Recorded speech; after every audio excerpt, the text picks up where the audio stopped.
अस्सलाम वालेकुम स्टूडेंट्स। आज का हमारा टॉपिक है सप्लाई। सप्लाई क्या होती है? A specific quantity of any commodity that producer sell at a particular price और सम पीरियड ऑफ टाइम। जब कोई प्रोड्यूसर किसी क्वांटिटी को ख़ास अरसा वक्त में एक ख़ास कीमत पर मार्केट में फ़रोख्त कर रहा होता है, उसे हम सप्लाई कहते हैं। इससे नेक्स्ट जो कॉन्सेप्ट होता है वो है सप्लाई वर्सेस स्टॉक। जैसा कि मैंने सप्लाई को डिफाइन किया, सप्लाई में 3 एलिमेंट है। सबसे पहले क्वांटिटी होती है, सेकंड एक पर्टिकुलर प्राइस होती है, और तीसरा इसमें टाइम फ्रेम होता है। जो प्रोड्यूसर ने क्वांटिटी प्रोड्यूस की है, जैसे कि आपको पता है कि जो सप्लाई होती है वो प्रोड्यूसर की तरफ से होती है। सबसे पहले प्रोड्यूसर क्या करता है?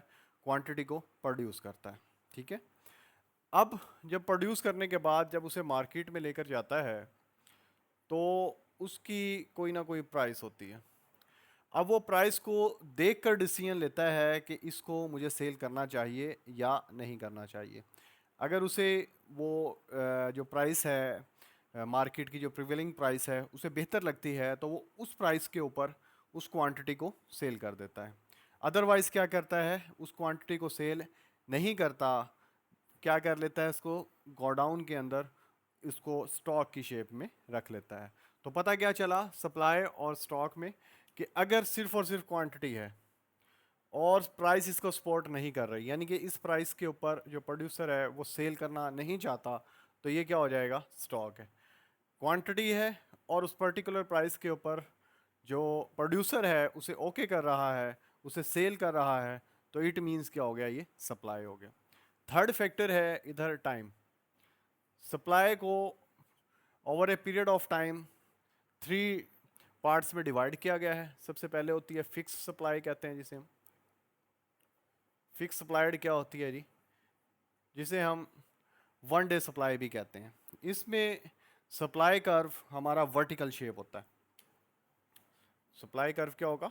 वर्टिकल शेप होगा। यह प्रिशेबल गुड्स की सप्लाई होती है। अगर प्राइसेस इंक्रीज या डिक्रीज हो जाएं तो हम इसको चेंज नहीं कर सकते। सेकंड हमारे पास होती है शॉर्ट रन सप्लाई और long run supply. Short run supply क्या होती है? शॉर्ट रन सप्लाई में अगर फ़र्ज़ करें जो डिमांड ऑफ प्रोडक्ट है वो इंक्रीज़ हो गई है, तो हम सिर्फ़ और सिर्फ उसकी इतनी क्वांटिटी इंक्रीज़ कर सकते हैं कि गोडाउन में जो चीज़ें पड़ी हैं उनको मार्केट में लेकर आकर सेल कर सकते हैं, या और ज़ायद शिफ्ट चलाकर क्वांटिटी ऑफ लेबर बढ़ाकर थोड़ी सी जो प्रोडक्शन है उसको इंक्रीज़ कर सकते हैं। और जो इसका कर्व होगा सप्लाई कर्व, वो रिलेटिवली क्या होगा? स्टीपर होगा। थर्ड होती है हमारे पास लॉन्ग रन सप्लाई। ये जो कर्व होता है ये हमारा फ्लैटर होता है। इसमें हम आउटपुट को चेंज कर सकते हैं, तमाम जो फैक्टर ऑफ प्रोडक्शन है उसको चेंज कर सकते हैं, लेबर्स को इंक्रीज़ कर सकते हैं और कैपिटल को भी चेंज कर सकते हैं। तो अगर वर्टिकल हमारे पास सप्लाई कर्व है तो उसे हम फिक्स सप्लाई या 1 डे सप्लाई कहते हैं। ये प्रेशिएबल गुड्स की होती है। शॉर्ट रन सप्लाई कर्व हमारा स्टीपर होता है और जो लॉन्ग रन सप्लाई कर्व है वो फ्लैटर्स होता है।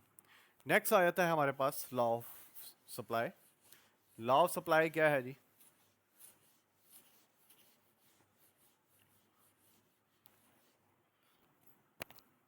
लॉ ऑफ सप्लाई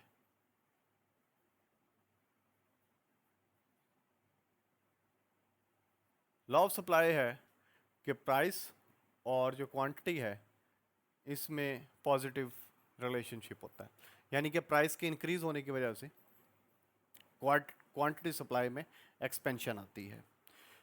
और अगर हम इसका कर्व बनाएं सप्लाई का, तो ये पॉजिटिव स्लोप होता है। एक वेरिएबल इंक्रीज हो रहा है तो दूसरा वेरिएबल भी इंक्रीज हो रहा है। जो सप्लाई कर्व है इसकी पॉजिटिव होने की ना 3 रीजंस होती हैं। पहली रीज़न होती है कि इंक्रीमेंट ऑफ प्रॉफिट, आपके प्रॉफिट में इजाफा हो रहा होता है। Second, danger of price decrease होता है, कि प्राइस गिरने का ख़तरा होता है। आप समझ रहे, जो प्रोड्यूसर है वो समझ रहा होता है कि प्राइस इंक्रीज़ हुई है, सप्लाई में इंक्रीज़ कर दूँ, ये ना हो कि कल को दोबारा प्राइस कम हो जाए। थर्ड ये होता है कि जी कॉस्ट ऑफ प्रोडक्शन भी इंक्रीज़ हो रही होती है। इसमें लॉ ऑफ सप्लाई में कुछ अजम्पशंस हैं और लिमिटेशन है। अजम्पशंस ये है कि हम एज्यूम करते हैं कि कॉस्ट ऑफ प्रोडक्शन ना बढ़े,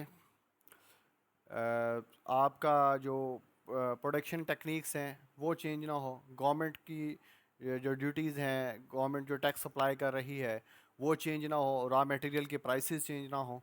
अगर ये चीज़ें चेंज ना हो तो फिर ये जो लॉ है ये एप्लीकेबल होता है, अदरवाइज़ ये लॉ काम नहीं करता। लिमिटेशन ये है कि सम स्पेसिफिक टाइम्स में ये लॉ एग्जिस्ट नहीं करता, जैसा कि सपोज डैट आपको माइग्रेशन करनी पड़ जाती है, पॉलिटिकल अनस्टेबिलिटी आ जाती है, या आपको लिक्विडिटी मनी लिक्विड शेप में चाहिए, आपकी ना कोई नागहानी आफत आ गई है तो आपको मूव होना पड़ जाता है, माइग्रेशन करनी पड़ जाती है। इन सिचुएशंस के अंदर ये रूल अप्लाई नहीं होता। नेक्स्ट आ जाता है कि चेंज इन सप्लाई और चेंज इन क्वांटिटी सप्लाई में क्या डिफरेंस है।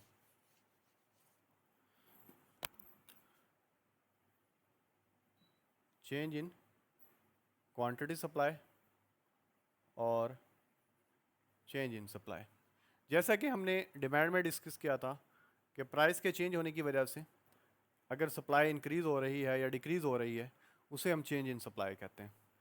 प्राइसेस कांस्टेंट रहें, सप्लाई इंक्रीज हो जाए।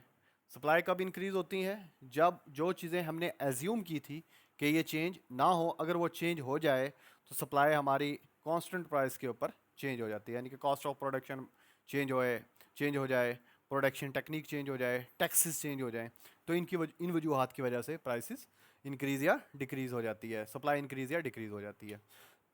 या प्राइसेस आपकी चेंज हो जाए, सप्लाई चेंज ना हो, इसे हम क्या कहते हैं? Change in supply.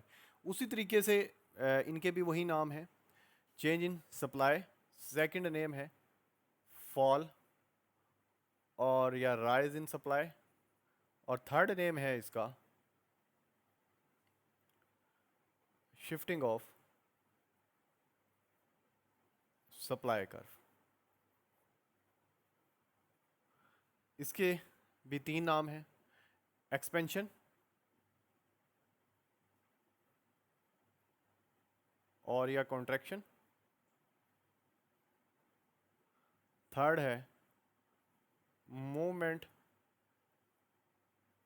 Along the supply curve. ये देखें जी, ये सप्लाई कर्व है, ये सप्लाई है, ये प्राइस है, ये सप्लाई कर्व है। अगर प्राइस इंक्रीज हो रही है तो सप्लाई इंक्रीज होगी, इसे एक्सपेंशन बोलेंगे।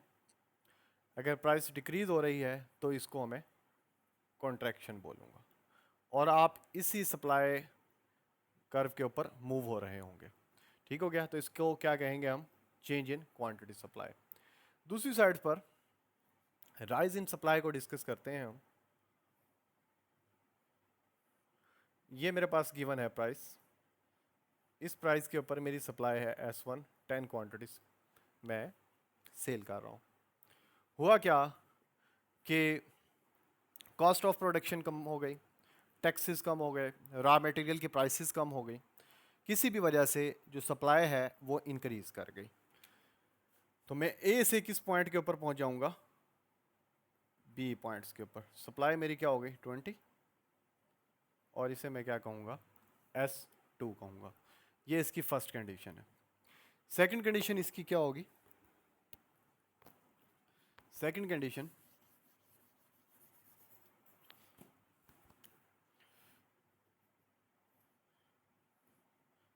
ये मेरा सप्लाई कर्व है, ये 10 सप्लाई है, 10 प्राइस है, 10 ही सप्लाई कर रहा हूँ। हुआ क्या कि प्राइसेस कम हो गई बट सप्लाई कम नहीं हुई, सप्लाई वही रही है। प्राइस 10 से कम होकर कितनी हो गई? 5। मैं ए से किस पॉइंट के ऊपर आ गया हूँ? बी पॉइंट्स के ऊपर आ गया हूँ। तो ये S2 कर्व है जो S1 से क्या है, राइट साइड पर है। तो ये राइज इन सप्लाई क्या होगा कि अगर प्राइस वही रहे और सप्लाई में इजाफा हो जाए, इसे भी राइज इन प्राइस कहेंगे। प्राइस कम हो जाए और सप्लाई वही की वही रहे, इसे भी क्या कहेंगे? राइज इन सप्लाई कहेंगे।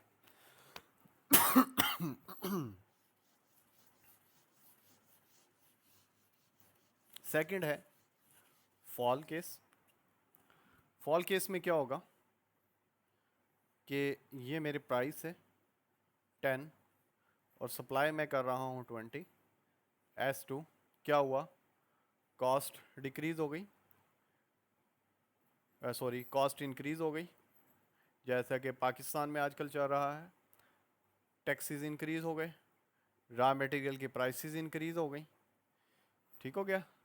तो उस इन वजूहात की वजह से उसी प्राइस के ऊपर आपका जो सप्लाई है वो क्या हो जाएगी? कम हो जाएगी।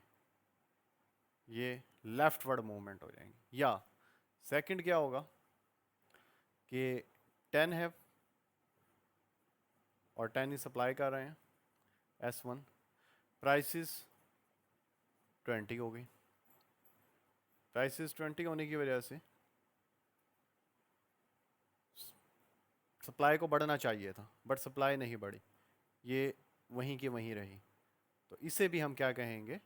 इसे भी हम फॉल इन सप्लाई या left word shifting of supply कर रहेंगे।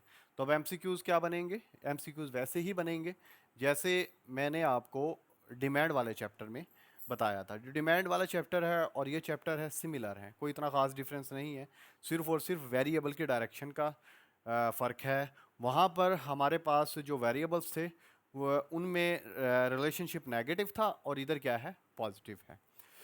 नेक्स्ट है री elasticity of demand, elasticity of supply. Same वही कॉन्सेप्ट है, कोई इसके अंदर चेंजिंग नहीं है।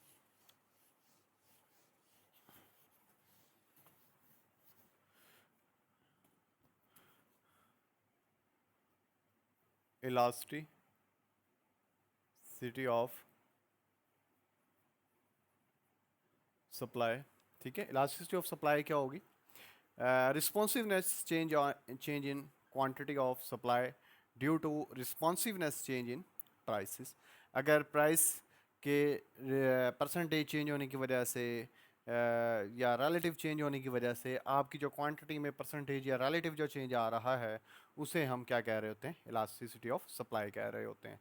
सेम वही बातें जो डिमांड के लिए थी वही सप्लाई के लिए हैं। वही 3 मेथड्स हैं इसमें भी, वही सेम टाइप्स हैं, 5 टाइप्स सप्लाई की। बट यूनिटरी इलास्टिक हो सकता है, इलास्टिसिटी ग्रेटर देन 1 हो सकती है, लेस देन 1 हो सकती है, इन्फिनिटी हो सकती है और ज़ीरो इलास्टिसिटी हो सकती है। ठीक हो गया? तो जस्ट ये चीज़ें रिपीट करने का मकसद ये है कि जो स्टूडेंट्स हमारे साथ अटैच हुए हैं और उन्हें काफ़ी टाइम हो गया है इन बेसिक्स को देखे हुए, ये उन लोगों के लिए, उन स्टूडेंट्स के लिए मैं ये चीज़ें रिपीट कर रहा हूँ। अगर जो हमारा सप्लाई कर्व है वो ओरिजिन से पास हो रहा है तो हम कहते हैं कि जो सप्लाई है वो इक्वल टू 1 है। अगर वो एक्स एक्सिस को टच कर रहा है तो सप्लाई ग्रेटर देन 1 होती है। अगर वो एक्स एक्सिस को टच कर रहा है तो इलास्टिसिटी लेस देन 1 होती है।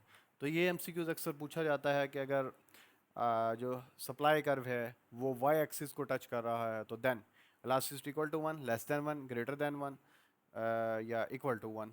तो आपको पता होना चाहिए कि अगर वाई एक्सिस को टच कर रहा है तो हमारी जो इलास्टिसिटी है वो ग्रेटर देन 1 होगी। अगर ये हॉरिजेंटल है तो elasticity equal to 0, infinity elastic हो जाएगा। और अगर वर्टिकल है सप्लाई कर्व जिस तरह के प्रीशियबल गुड्स का था तो ये इलास्टिसिटी क्या होती है? 0 होती है। ठीक है? ये उन प्रोडक्ट्स की इलास्टिसिटी है जो कि लॉन्ग रन हमारे पास टाइम पीरियड है, ये लॉन्ग रन की हो जाएगी, ये कंपैरेटिवली शॉर्ट टर्म की है, ये शॉर्ट टर्म और लॉन्ग रन के दरमियान मिड टर्म्स की हो गई। इसके भी जो डिटर्मिनेंट्स ऑफ सप्लाई इलास्टिसिटी हैं वो एमसीक्यूज पॉइंट ऑफ व्यू से बहुत ज़्यादा इंपॉर्टेंट है। सेकंड मेथड इसका भी वही है, परसेंटेज मेथड, जिसमें हम देख रहे होते हैं कि क्वांटिटी सप्लाई में परसेंटेज चेंज कितना आया है और उसकी वजह से जो प्राइस में जो परसेंटेज चेंज है वो कितना आ रहा है। थर्ड फार्मूला मेथड है सेम वही फार्मूला जो हमने लॉ ऑफ डिमांड में अप्लाई किया, वही सेम फार्मूला इसमें भी यूज़ होता है। नेक्स्ट जो इसमें सबसे इम्पोर्टेंट टॉपिक है वो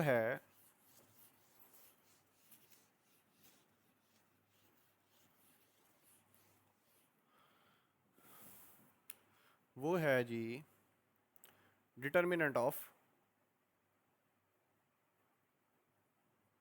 इलास्टिसिटी ऑफ सप्लाई। इसमें सबसे पहले जो determinant of elasticity of supply में चीज़ आती है वो नेचर ऑफ प्रोडक्ट आती है, कि उस प्रोडक्ट की नेचर क्या है,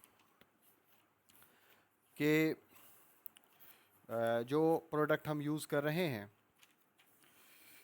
वो प्रीशियबल है या ड्यूरेबल है या नॉन ड्यूरेबल है। ड्यूरेबल्स की जो इलास्टिसिटी है वो ग्रेटर देन 1 होगी, जो नॉन ड्यूरेबल है वो लेस देन 1 होगी, और जो प्रीशियबल गुड्स हैं जैसे एग्स हैं, वेजिटेबल्स हैं, उसकी जो स्लोप है वो इन्फिनिटी होगी, यानी कि वर्टिकल होगा, और इलास्टिसिटी उसकी क्या होगी, ज़ीरो होगी। सेकंड है टाइम लिमिट्स आ जाती है, जैसे कि जो शॉर्ट रन है उसकी इलास्टिसिटी लेस देन 1 है, और जो लॉन्ग रन है सप्लाई का उसकी इलास्टिसिटी ग्रेटर देन 1 होता है। टेक्नोलॉजी है, अगर लेटेस्ट टेक्नोलॉजी आ गई तो सप्लाई इंक्रीज़ हो जाती है बहुत ज़्यादा, तो इलास्टिसिटी ग्रेटर देन 1 होती है। अगर आपके पास कोई पसमानदा टेक्नोलॉजी है तो जो इलास्टिसिटी है प्रोडक्ट की वो लेस देन 1 होती है। पॉलिटिकल कंडीशंस हैं, अगर पॉलिटिकल स्टेबिलिटी है, सब चीज़ें रूटीन के मुताबिक चल रही हैं, तो इलास्टिसिटी ग्रेटर देन 1 होती है। जैसे कि पाकिस्तान है, पॉलिटिकल इंस्टेबिलिटी है, तो यहाँ पर जो चीज़ें हैं वो मार्केट में अक्सर हमें शॉर्ट नज़र आती हैं, जिसकी वजह से जो इलास्टिसिटी है वो लेस देन 1 होती है। Means of transportation and communication है, जिस तरह के मोटरवेज का जाल बिछ गया है पाकिस्तान के अंदर, आपको जो ट्रांसपोर्टेशन है वो और जो कम्युनिकेशन के जो लेटेस्ट ज़राए आ गए हैं, मोबाइल है या और भी बहुत ज़राए हैं, तो इसकी वजह से भी जो सप्लाई है वो इंक्रीज़ होती है प्रोडक्ट्स की, एक जगह से दूसरी जगह आसानी के साथ पहुंच जाती हैं, तो इलास्टिसिटी ग्रेटर देन 1 होती है। गवर्नमेंट की पॉलिसीज़ भी इफ़ेक्ट करती हैं इलास्टिसिटी को। प्रोड्यूसर कॉपरेशंस है, अगर प्रोड्यूसर यूनियंस है, अगर वो प्रोड्यूसर यूनियन इतनी स्ट्रॉन्ग है कि जब उनका दिल चाहे वो प्रॉफिट को इंक्रीज़ करने के लिए सप्लाई को कम कर देते हैं, तो फिर इलास्टिसिटी लेस देन 1 होती है। और भी बहुत सारे डिटर्मिनेंट्स आपको मुख्तलिफ बुक्स से मिल जाएंगे, जो कि MCQs पॉइंट ऑफ व्यू से डिफरेंट है।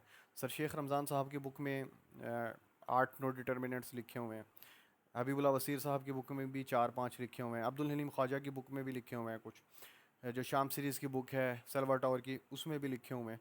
तो आपके पास जितनी भी बुक्स हैं, रहबर माशियात है या अहमद शाहिद की बुक है, हर बुक्स में आपको 2 या 3 जो डिटर्मिनेंट्स हैं वो मुख्तलिफ नज़र आएंगे। तो जितनी ज़्यादा आप बुक्स पढ़ेंगे, एक टॉपिक्स को मुख्तलिफ बुक्स से कवर करेंगे, होता क्या है कि तमाम बुक्स के अंदर टॉपिक सेम लिखा होता है, बस हर बुक में एक या दो चीज़ें आप नई ऐड कर रहे होते हैं। अब लास्ट में क्या होता है जी, लास्ट में हम इक्विलिब्रियम को पढ़ते हैं, मार्केट इक्विलिब्रियम। मार्केट इक्विलिब्रियम, ये मैंने आज सप्लाई कर्व पढ़ा है और ये डिमांड कर्व है, जहाँ पर एक दूसरे को इंटरसेक्ट करते हैं वो हमारा इक्विलिब्रियम होता है। अब हम ये पढ़ चुके हैं कि जो ये सप्लाई कर्व है इसकी मूवमेंट किसकी वजह से होती है, प्राइस चेंज होने की वजह से होती है, और जो शिफ्टिंग होती है वो किन की वजह से होती है, वो कॉस्ट चेंज हो गई, आपके पास टेक्नोलॉजी चेंज हो गई, इनकी वजह से इसकी शिफ्टिंग होती है। और प्राइस चेंज होने की वजह से क्या होती है, मूवमेंट होती है। इसी तरह डिमांड की चेंज इन प्राइस की वजह से मूवमेंट होती है, और अदर फैक्टर्स की वजह से इनकम इंक्रीज़ हो गई, टेस्ट चेंज हो गया, उसकी वजह से क्या होती है, शिफ्टिंग होती है।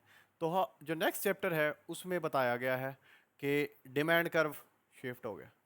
डिमांड कर्व किसकी वजह से शिफ्ट हुआ, अदर फैक्टर्स की वजह से। अदर फैक्टर की वजह से क्या हुई, प्राइसेस भी चेंज हुई, प्राइसेस बढ़ गई। अब यहाँ सप्लाई कर्व की क्या हो रही है, मूवमेंट हो रही है। ठीक है, ये नज़र आ रहा है, ये मूवमेंट हुई है सप्लाई कर्व के ऊपर। और जो है ये मूवमेंट है, ये एमसीक्यूज है बहुत इंपॉर्टेंट, कि डिमांड तो शिफ्ट हुई है, सप्लाई कर्व पे क्या होगा, सप्लाई कर्व में मूवमेंट आई है। ठीक हो गया। तो ये एनालिसिस आपने जो नेक्स्ट चैप्टर है इससे मार्केट इक्विलिब्रियम का, उसमें डिफरेंट टाइप्स के सप्लाई कर्व दिए गए हैं। वर्टिकल सप्लाई कर्व है और स्टीपर है, फ्लैटर है, डिमांड शिफ्टिंग है, सप्लाई इंक्रीज हो रही है, डिक्रीज हो रही है।